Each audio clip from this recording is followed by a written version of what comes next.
السلام علیکم ورحمۃ اللہ وبرکاتہ۔ آپ سب کیسے ہیں؟ امید کرتی ہوں آپ سب خیریت سے ہوں گے۔ آج کا ہمارا ٹاپک جو ہے سورہ الکہف ہے۔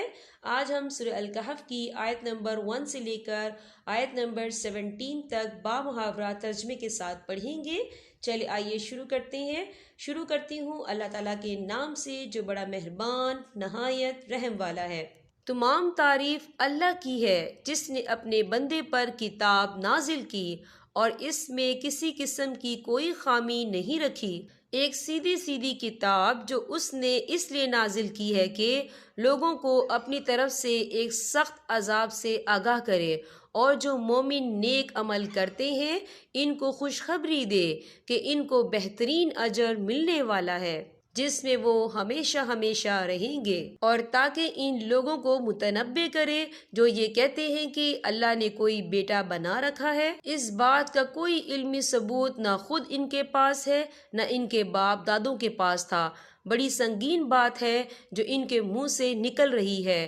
جو کچھ وہ کہہ رہے ہیں وہ جھوٹ کے سوا کچھ نہیں۔ اب اے پیغمبر، اگر لوگ قرآن کی اس بات پر ایمان نہ لائے تو ایسا لگتا ہے جیسے تم افسوس کر کر کے ان کے پیچھے اپنی جان کو گلا بیٹھو گے۔ یقین جانو کہ روئے زمین پر جتنی چیزیں ہیں ہم نے انہیں زمین کی سجاوٹ کا ذریعہ اس لیے بنایا ہے تاکہ لوگوں کو آزمائیں کہ ان میں کون زیادہ اچھا عمل کرتا ہے، اور یہ بھی یقین رکھو کہ روئے زمین پہ جو کچھ ہے ایک دن ہم اسے ایک سپاٹ میدان بنا دیں گے۔ کیا تمہارا یہ خیال ہے کہ غار اور رقیم والے لوگ ہماری نشانیوں میں سے کچھ زیادہ عجیب چیز تھے؟ یہ اس وقت کا ذکر ہے جب ان نوجوانوں نے غار میں پناہ لی تھی اور اللہ تعالیٰ سے دعا کرتے ہوئے کہا تھا کہ اے ہمارے پروردگار، ہم پر خاص اپنے پاس سے رحمت نازل فرمائیے اور ہماری اس صورتحال میں ہمارے لیے بھلائی کا راستہ مہیا فرما دیجیے۔ چنانچہ ہم نے ان کے کانوں کو تھپکی دے کر کئی سال تک ان کو غار میں سلائے رکھا، پھر ہم نے ان کو جگایا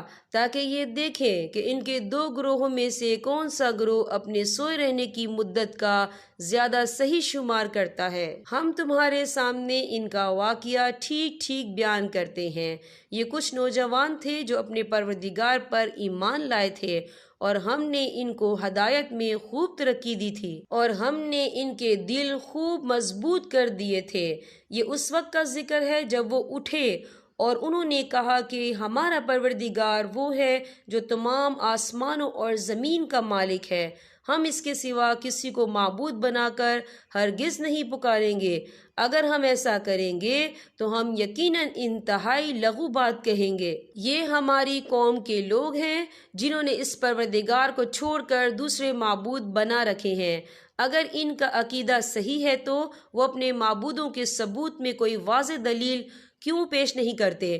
بھلا اس شخص سے زیادہ ظالم کون ہوگا جو اللہ پر جھوٹ باندھے؟ اور ساتھیوں، جب تم نے ان لوگوں سے بھی علیحدگی اختیار کر لی ہے، جو ان سے بھی جن کی یہ اللہ کو چھوڑ کر عبادت کرتے ہیں، تو چلو اب تم اس غار میں پناہ لے لو۔ تمہارا پروردگار تمہارے لیے اپنا دامن رحمت پھیلا دے گا اور تمہارے کام میں آسانی کے اسباب مہیا فرمائے گا۔ اور وہ غار ایسا تھا کہ تم سورج کو نکلتے وقت دیکھتے تو وہ ان کے غار سے دائیں طرف سے ہٹ کر نکل جاتا، اور جب غروب ہوتا تو ان سے بائیں طرف کترا کر چلا جاتا، اور وہ اس غار کے ایک کشادہ حصے میں سوئے ہوئے تھے۔ یہ سب کچھ اللہ کی نشانیوں میں سے ایک نشانی ہے۔ جسے اللہ ہدایت دے دے وہی ہدایت پاتا ہے، اور جسے وہ گمراہ کر دے اس کا تمہیں ہرگز کوئی مددگار نہیں مل سکتا جو اسے راستے پر لائے۔ یہاں پر ہمارے سبق کا اختتام ہوتا ہے۔ اللہ پاک تمام امت مسلمہ کو قرآن پاک پڑھنے، سمجھنے اور اس پر عمل کرنے کی توفیق عطا فرمائے۔ اب میں آپ سے اجازت چاہوں گی۔ اللہ حافظ۔